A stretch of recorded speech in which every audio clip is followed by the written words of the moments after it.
Hello everyone, welcome to Oliveboard. My name is Dinkar and I welcome you all in this session. I hope everybody is doing great, feeling healthy and fine. Welcome to the new session on RBI Grade B 2022-25 most important questions. This series we have especially started for all those people who are going to write the phase 2 examination of RBI in the coming 2 weeks. And here we will be discussing some of the important questions related to our management, ESI, and your finance. Okay, so we have selected few questions. See, everything we cannot cover, but some questions are there which you may expect during the examination. So that is what we are going to discuss under this session. So let's start with our session, and and those who are present, hello Karthik, welcome to the session. If anybody else is there in the session, they can just wave off their hands, or they can just say hi, hello to me, so that I can know you by your names, so that I can address you by your names, because if you have any queries, then I have to answer it. Okay, so once again, welcome all of you, and we will be discussing today 5 questions on management, on motivation and leadership. Okay, so let's start with our session. So this is RBI Grade B 2022-25 most important question. So here we are pledging for your success, and here we are going to cover the section on management, leadership and motivation. So the first question that we are going to discuss today is explain Fiddler contingency model of leadership. Okay, explain Fiddler contingency model of leadership. That is the first question that we are going to discuss right now. So before that, we have to give up any answer requires a introduction first, and then you have a body, and then after that you give some conclusion. Okay, so introduction, body and conclusion. Now, Fiddler contingency theory, also called as Fiddler contingency model or Fiddler theory of leadership, states that there is not one best style of leadership. Rather than the most effective leadership style for any given situation is that aligns with the situation at hand. So he has taken that something under the leadership theory. It is not like something there is a best type of a style. No, there is some situation which is under which a different type of leadership style is suited for it. Okay, so this theory was developed in 1960 by Austrian psychologist Professor Fred Fiddler, and he studied leaders' personalities and characteristics and came out to a conclusion that leadership styles, since it is formed through one life experiences, is incredibly difficult, if not possible, to change. So for this reason, Fiddler believed the right leader must be chosen from each job based on their skill sets and the requirement of the situation. In order to best match the leader with the situation, each leader must first understand the nature of the leader. So here, this is very important. For every leader has to look for a situation, understand the situation, and under that kind of situation, what type of leadership styles is going to function, that we have to make sure it. Okay, then we have to evaluate whether their leadership style is right for the situation. To put it simply, Fiddler determined that leader ability to succeed rests on 2 factors. What is the 2 factors are there? So the 2 factors are natural leadership style and situational favorableness. Okay, so sometimes the leader have their own natural leadership style, and there are some situation which are always created. Okay, for every different situation, you have to try to change your leadership style as per the situations, right? So for determining all these things, like how we are going to determine, like under what type of situation, what leadership style we have to work on it. Okay, so for that, the Fiddler has developed a concept of least preferred co-worker, LPC model. Okay, LPC model. Okay, so here this scale asks you to describe the co-worker you least prefer to work with. Okay, so the most positively you rate your least preferred co-worker, that is LPC. The more positively you rate your LPC co-worker on a variety of different criteria, the more relationship oriented you are. the less favorable you rate them on the same criteria, the more task oriented you are. So the leader can be relationship oriented, or a leader can be task oriented based on the LPC score. Okay, based on the LPC score, the leader can be relationship oriented or task oriented. Now, essentially, if you have a high LPC leader, you are a relationship leader, and if you have a low LPC leader, you are task oriented leader. Okay, so the rationale behind these two leadership style is pretty straightforward. Rating your least preferred co-worker favorably means that you see the best in people. Okay, so whenever you are rating your least preferred co-worker favorably, you see the best in the people, like what best they can do, even though even those who you wouldn't necessarily choose to work with, but still you have given, so you are looking best in them. Okay, and rating your LPC unfavorably suggests that you struggle to see their contribution. That means they have made contribution, but you are struggling with to finding their contribution, since what you value is you value efficiency more and effectiveness more and other attributes more than the relationship with the employees. Okay, so what are the situational favorableness? Okay, next, Fiddler model requires you to access the situation at hand. So now the situation part. Okay, what is the situation part of it? Okay, situationally contingency theory, also known as situational leadership, states that every situation that requires a leadership is different and requires a specific type of leader. The favorability of a situation depends on how influence and power you have as a leader.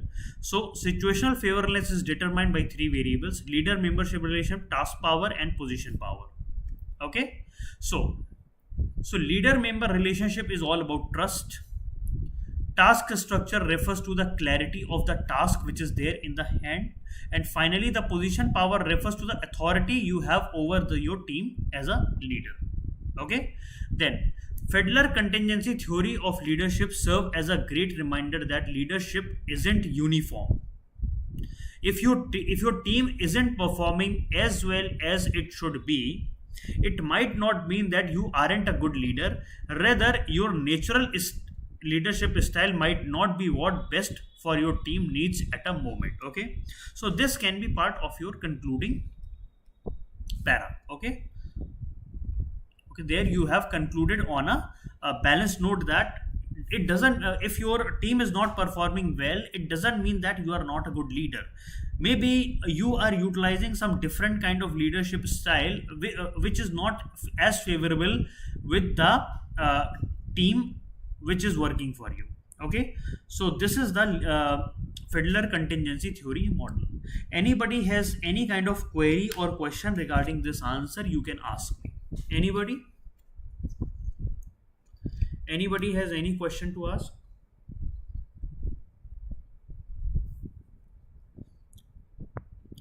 Guys, I just wanted all of you to be remain interactive in this session, because it will be very useful for you to remain interactive, because once you remain interactive, you can talk to me in a proper way, and if you find any problem, you can just let me know. I will clear out your problems, and I will listen to your problems and everything. So please better tell me if any problems you are having, anything you wanted to ask, the things you can ask me over here. Okay, I am really open to any questions. Okay, now second question: explain Hasley and Blanchard situational leadership. Explain Hasley and Blanchard situational leadership. What is this? So Hasley and Blanchard model is a leadership model that focuses on the ability and willingness. Okay, ability and willingness, two parts, of individual employee. So this model is being developed by our Paul Hasley and Kenneth Blanchard, and this model is referred to as situational leadership model. Unlike other leadership model, Hasley-Blanchard model disregard the idea that cooperation requires a single approach of leadership. Instead, the model proposes leadership style that adapt to the unique circumstances. Okay, so there are unique circumstances at various places. So based on that, you should have to utilize different type of leadership styles. Okay. So by evaluating each employee's ability and experiences, leader can adapt their leadership method to encourage professional development of their employee. Okay, so we are evaluating the abilities and experiences of our employee, and then we are developing the methods, like how we are going to encourage and how we can encourage the professional development. Okay, so it will also help in the progression of the leadership methods and continuously adapt alongside with the employee professional development. Okay, so there are four distinct groups are there. Okay, very important. Okay, of followers, each organized by their ability and willingness. Okay, there are four distinct groups we have created based on ability and willingness. Okay, so ability means ability to perform their job successfully with whatever skills and experience they are having. On the other hand, willingness means the follower who are motivated to take the task and have a confidence to carry out their responsibility. That means if you are able and if you are willing, then you are very good at work. Okay, so there are four types of people are there. Okay, four type of follower or groups are there. First is, some people are unable and unwilling, that we call it as D1. D1 followers are unable to complete their task because they are not having proper skills to succeed, and they are also unmotivated. Okay, so these people are not have a ability to do the task, and these people are also unmotivated. Okay, then the second is unable and willing. That means here the people are not having the skills, but they are motivated. Like if somebody try to provide them with the skills, they will complete their task. Okay, so D2 followers are unable to complete their task, usually due to the lack of the skills and experiences. However, they are still willing to try and attempt the task. Okay, that means they are motivated to complete the task even if they are not skilled enough on that. Okay, then the third one is able and unwilling. So some people are able and they are highly skilled in that work, but they do not want to do the task because they lack the motivation. Okay, so they are highly experienced people, but they are unwilling to do. Okay, so they have a lack of self-confidence, they have a lack of motivation and all these things. Then fourth one is able and willing. So some people they are highly experienced in their task, they wanted to they are highly experienced, and they are highly motivated also in their task, and they wanted to complete the task within proper responsibility for their work. Okay, so these are four type of groups that are there. Okay, then so under Harsley-Blanchard model, a leader must adapt their leadership method depending on the ability and willingness of the follower. So there are four types of groups. So for each type of group, a different type of leader is required. Okay, for each type of group, different type of leader is required. So there are four type of leadership styles that are utilized under this model. The first one is directing, that is called S1. Okay, so the S1 leadership style focuses primarily on providing directions to the employee. Okay, here everything is being provided to the employee, like this is what you have to perform, this is the way you have to perform, and all these things. Okay, so here the follower lacks the ability and willingness. Okay, so that is D1 type of people. Okay, so D1 type of people require directing, proper directing they need. Okay, to complete their task, and leader must clearly define the responsibility and ensure they develop the foundational skill to be successful. Okay, so you should have to give simple instruction, clear explanation, and careful supervision you have to do for these peoples. Okay, just 1 minute please.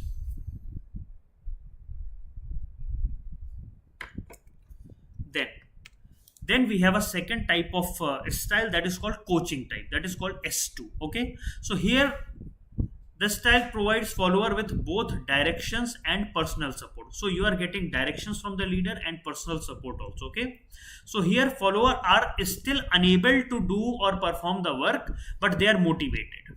Okay, so that is called D2 type of people. They are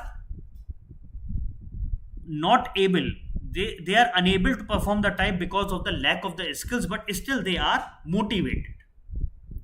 That means they wanted to finish the task, and they will try to attempt the task. Okay, so therefore leader should ensure that the followers are developing the necessary skills but still maintaining their self confidence. Okay, so ultimately this result in the followers that can keep on a personal responsibility for their task. Then third one is the supporting type of leadership. Okay, so the S3 leadership style focuses on supporting, following, and less emphasis on providing the direction. Okay, supporting the followers and less emphasis on direction. Okay, no direct control. Okay, so the followers are already developed and necessary skills. So here the followers are skilled, but they are not motivated. Okay, they are not motivated. Okay, so here the leader is providing the support, and the leader is providing the motivation over here to the people. Okay, so it is like they are skilled, they are able, but unwilling. Okay, they are able but they are unwilling. Okay, so therefore the leader should focus on providing feedback and support to motivate the employee and encourage the greater development of these people. Okay, and the fourth one is like delegating means here leader has to do no work, only just take care of that. Okay, so here what leaders, they are able also and willing also, willingness is also there. Okay, so minimal direction has to give by the leader, because the followers are already capable, they can perform their task independently, they are motivated by their own means and everything. Okay, so now we have done everything regarding the HCD and Benkart model. Now we are moving towards a balanced conclusion. So what is that? Although the Harsley-Benkart model is well regarded among the professionals, there are still difficulties with its application in the real world. Since the model is highly focused on the individual, it can be challenging for a leader to apply the model to a group with varying degree of abilities and experiences. So we have given a proper conclusion for this. Okay, so here we are saying that it is a good model, but still in the real life world it is difficult to achieve the exact essence of this, because there are various type of people who have a varying degrees, they have a varying degrees, abilities and experiences in the world. Okay, so anybody has any query regarding this question, so they can ask me right away. Anybody?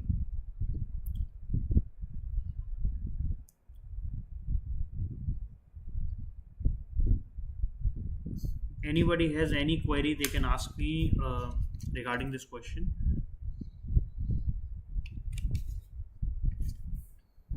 Okay, now question number 3. What is the difference between leader and manager? As you can see that questions looks very easy. Okay, the question looks very easy, and people say that why the sir has taken all this type of question. Actually the question is that because mostly the question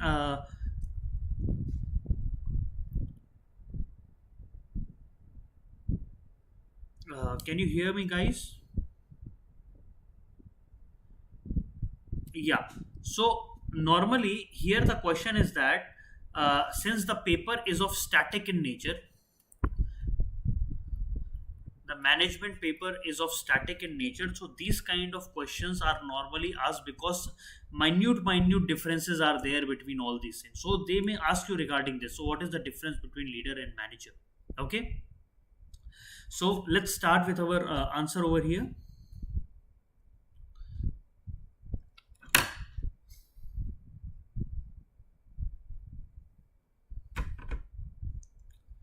Yeah, so the main difference between being a leader and a manager is that people follow leaders, while manager have people to work for them. A lot of this comes down to 3 areas of motivation, vision and communication. In any organization or group settings, there are individuals that other people seems to just gravitate towards. These people tend to have a greater motivation, clear and positive vision, and are very good at communicating. Okay, so these are the important differences between leader and manager. Okay, so it is in the form of table. Okay, this is question is the form of in the table, but how you can convert this answer into a paragraph form, because in the examination you have to write in a paragraph form, it is like that. So like if we take like first point, okay, manager focuses on stability, while on the other hand leader focuses on change. Okay, so this is how you convert the tabular column into a paragraph. Okay, so this is your first point. Okay, under the focus area, manager is all about managing the work, while on the other hand leader tries to lead the people. Manager works on the objectives, while on the other hand leader works on a vision.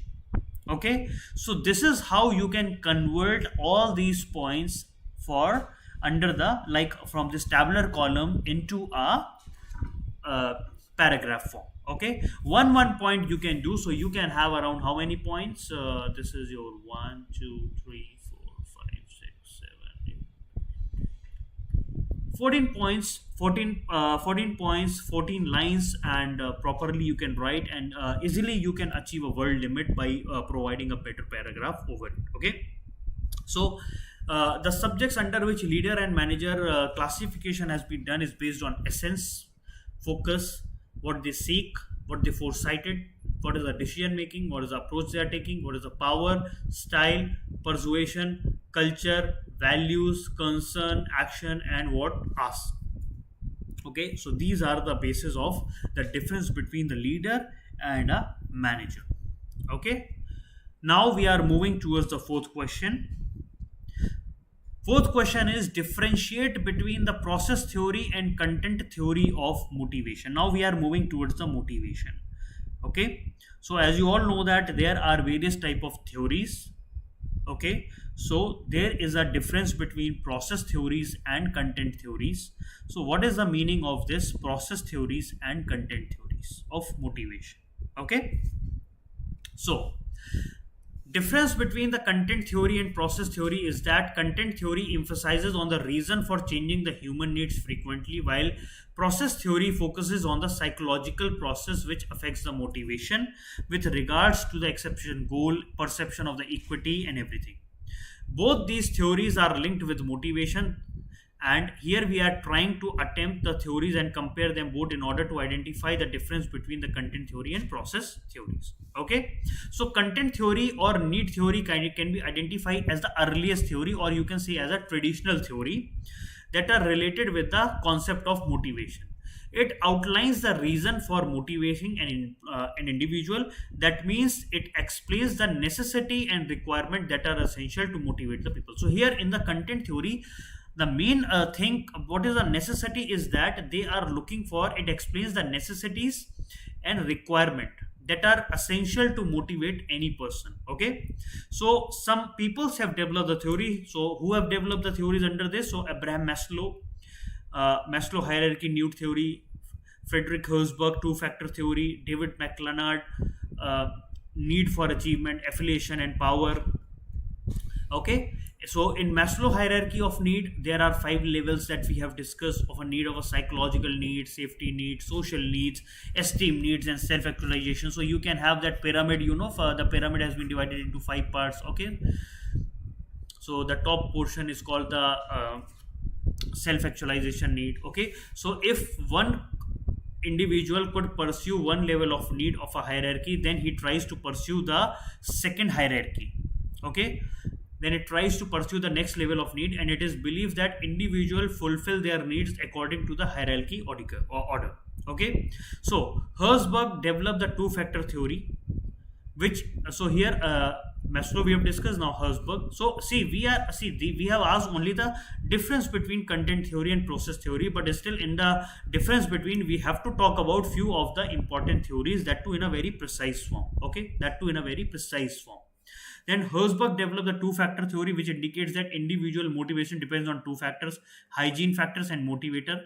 Likewise, each of these theories explains the factor and affect the employee motivation. Then, individuals are unique to each other, therefore they have different need and requirement. Each of the person preferences changes with time. Therefore, in organization, it is very much essential to identify the requirement that satisfy and motivate the employee in order to get the maximum contributions. Okay. Dubraj Thakur, hello, good evening, man. Good evening, good evening. I hope you are enjoying the session. Okay, so now process theories. So right now we have discussed about the content theories. Now process theory are the modern theories. They are the modern theories. So process theory outlines various behavioral patterns of individuals in fulfilling their needs and requirement. So there are four process theories such as reinforcement, expectancy theory, equity theory, and goal setting theory. So we will be discussing since we are discussing the comparison, so we have to discuss a little about every theory. Okay, so what is there in the reinforcement theory is that it is to motivate, then argues that the behavioral that result in rewarding consequences is likely to be repeated. That means if something has been rewarding, so that thing has to be repeated again. Whereas behavior that result in punishing consequences is likely to be repeated. Okay, that means for any behavior, if you are getting reward for that purpose, so you will repeat that behavior. And if any behavior you are getting a punishment for that, so you will not repeat that behavior. Okay, so there are four types of reinforcement. Okay, positive reinforcement, negative reinforcement, avoidance, and extensions. Okay, then expectancy theory. Okay, so it indicates that one level of motivation depends on the attractiveness of the reward, that means how attractive the reward is, and sought, and the probability of reward obtained. That means what is the probability that you will really going to get that award after finishing that task. So in case the employee feeling that they get the value from the business organization, they would put higher effort. That means if they are very sure that if I do this work I will be rewarded. So from where this perception come? Because in the last few years back, he might have done some work and he has done in a very proper way, he got rewarded for that work. So that motivation is working after 2 years, because he said that at that time I got rewarded for this work, so again if I do that work I will be get rewarded. So that is called expectancy theory. Okay, then equity theory. Equity theory expresses that individual perception on how they are being treated by the organization comparing to other employees in a similar organization level. Okay, so they gauge, like if you are a manager at one place and there is your friend who is a manager at other place like A, you are A, or you put your friend as B. Okay, so you then you are getting some 75,000 of salary, and your other friend is getting around 1.5 lakh of salary. So you will think that my work is also the same, he is also doing the same work, why the person is getting more and why I am getting a less? So here the person will get demotivated. Okay, manager who is the manager who is working in a company get demotivated. Okay, so here it is like perception of how you are being treated in the organization. Okay, then in the goal setting theory, goal difficulty is specificity, acceptance, and commitment combined to determine an individual goal directed effort. So this effort, when complemented by appropriate organizational support and individual ability, result in the good performance. Okay, goal setting has been done. Then so content theory outlines the reasons for motivation and individual, while process theory underlines the effect of behavioral patterns. Okay, content theory only talks about the reason, like what you do, the person will get motivated. While on the other hand, process theory, what they do, they look for a behavioral patterns in fulfilling the expectation of an individual. So content theory includes Maslow hierarchy needs, Herzberg two-factor, and process theory include reinforcement, expectancy, equity, and goal setting theories. Okay, so this is the fourth question that we have discussed today. Anybody wanted to ask anything regarding answer writing or anything, they can ask me.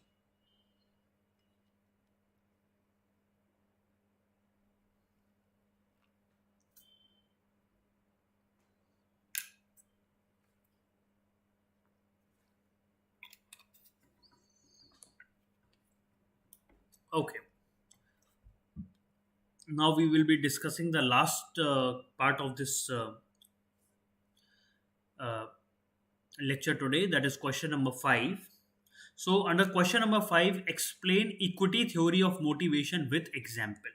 Okay, as you all know that equity theory is a part of process theory, which is a modern theory, so we have to discuss that with the help of examples. Okay, now, so equity theory helps us analyze employee motivation in terms of equity and fairness.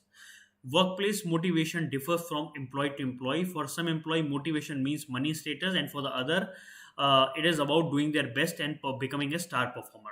So equity theory was given by John Scotty Adams, a workplace behavioral psychologist. So as per Adams' equity theory of motivation, employee who identify a situation of inequality between them and their peers, they will be demotivated, okay, and distressed. Like for example, if an employee knows that their colleagues is getting higher salary than them of the same amount of work, so they may create a dissatisfaction, and then the other person will try to perform less, because he said that if I am not getting the same salary, so why I should work hard for that. Okay, so the theory also indicate that a higher level of equity, fairness.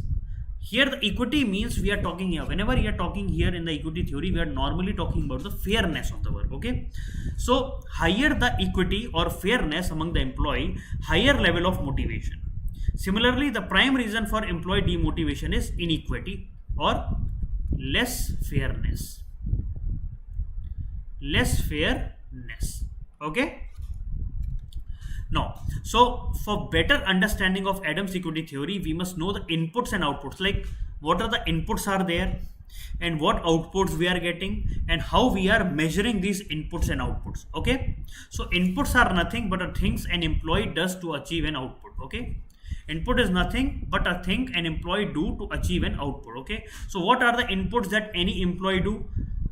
The employee can work, increase working hour, employee can give commitments, employee has enthusiasm, experience brought to the practice, personal sacrifices, loyalty towards mentor, managers, organization, job roles and responsibility, flexibility to the work under pressure and strict deadlines. So these are the inputs you are putting in your work. Okay, these are the inputs that you are putting in your work. Then some of the outputs. What are the outputs? Like once you have put in some inputs, what are the outputs are there and what the employee receive because their inputs in the organization. So some of the tangible which you can see, like salary increase, and some intangible benefits are recognition, that whenever somebody recognize you, like, oh, you are a very good at this work, I really appreciate your work. So these are intangible. Okay, you cannot see them, but somebody says to you. Okay, salary is something which you can see. Okay, so some of the typical outputs are like, once you provide an input, you can your salaries, bonuses, pensions, annual holidays, company travels, recognition, promotion, and flexibility, significant achievement, learning and development. All these things acts like a outputs. Okay, so what now after that, what? So the definition of equity is an employee output divided by the input. So whatever the output the person is getting and whatever the input he or she has put. Okay, so Adams equity theory is a level up and mention that individuals do not measure equity in isolation. Instead, they compare with the peers. Okay, so it is not like that you are just looking like, I've given this much of input, I am getting that much of output. No, here what the employee do is that employee checks input and output and compare with their peers anywhere. Okay, so if they come across any inequitable situation, that means if somebody says that I have done 2 work and that manager has also done 2 work, same type of work, still I didn't got bonus and that person got bonus. Okay, here the person get bonus and here no bonus, so this person will get demotivated.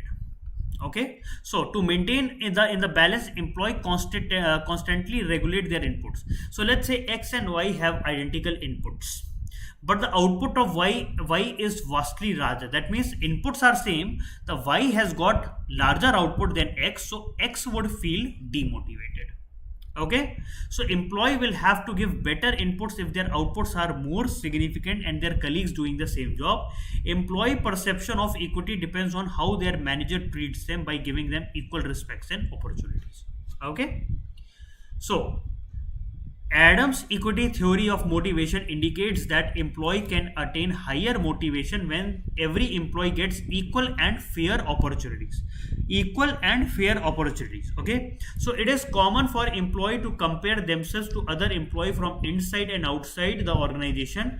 They compare their total of all inputs against the sum of all outputs. So whatever the inputs they have put and whatever the outputs they have got, after that they will compare their input and output with the other peers. So if they see any inequality or unfairness, they will lower their inputs. Like if there is any kind of inequality, so they will lower their inputs to compensate that. If I am also doing the same work, he is also doing the same work, he is getting more money, I am getting less money, so why I should work more? Okay, so they will choose to work more or work less depending on the positivity or negativity of the situation. Okay, so this can be a part of your balanced conclusion. Okay, so guys, this is all the 5 questions that I wanted to discuss today. Tomorrow again we will be meeting and we will be discussing HRD question, HRD and communication. HRD and communication question we are going to discuss tomorrow session at 8 p.m. Okay, and guys, for all of you, we have a very mega monsoon rush that is going on. We are providing 40% off on RBI Grade B plans phase 2, and this is only applicable from 7th to 11th of June. And please you can utilize the code monsoon and you will get direct 40% off on RBI Grade B phase 2 plans. Right now it is already going on. We are providing model Q&A. 15 descriptive tests are being provided, 5 for ESI, 5 for FM and 5 for English, and you will be getting an expert evaluation on your model answers. Whenever you write a model answer, you will get an expert evaluation on your answer with proper detailing. Okay, and model live answer discussion also you will get, and ESI and FM revision sheet along with phase 2 current affair capsule with 30 objective mock test will be there for ESI and FM. So this is a highly concise package which is very important at the last moment of an examination, because only 2 weeks are left, and right now the main focus of you to be on writing the mock test. So this is what is actually you need right now. Okay, so this will prepare you for your exam. So I would request everybody to join our session and please feel the difference in your preparation. That I would guarantee you that you will feel the difference in the preparation. So right now I just wanted to ask if anybody has any query with me. You can talk to me and you can just let me know. Anything you wanted to ask, please ask. Please use the coupon code monsoon and get 40% off on RBI Grade B phase 2 plans. Only 2 days left.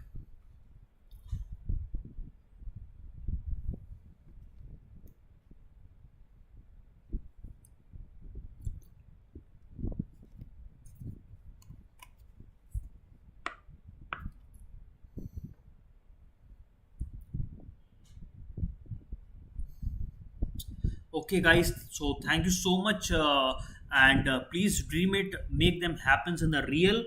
And I would request everybody to share this video with all your friends who are preparing for this examination. Let them get the benefit of all this series, because it will help them in their real preparation. And tomorrow again I will be meeting you with HRD and communication question, 5 important questions we are going to discuss tomorrow. So guys, thank you so much. It is really good to have you here, and at the last, I would request you never forget to like, subscribe, and follow. Happy learning, guys. Thank you so much. Bye bye. Take care and good night. And please follow all the COVID-19 protocols properly, because as you all know that the COVID cases are rising. So please do not lose your hand and make sure that you remain properly safe during this period. Okay. So thank you so much, guys. Bye bye. Take care and good night.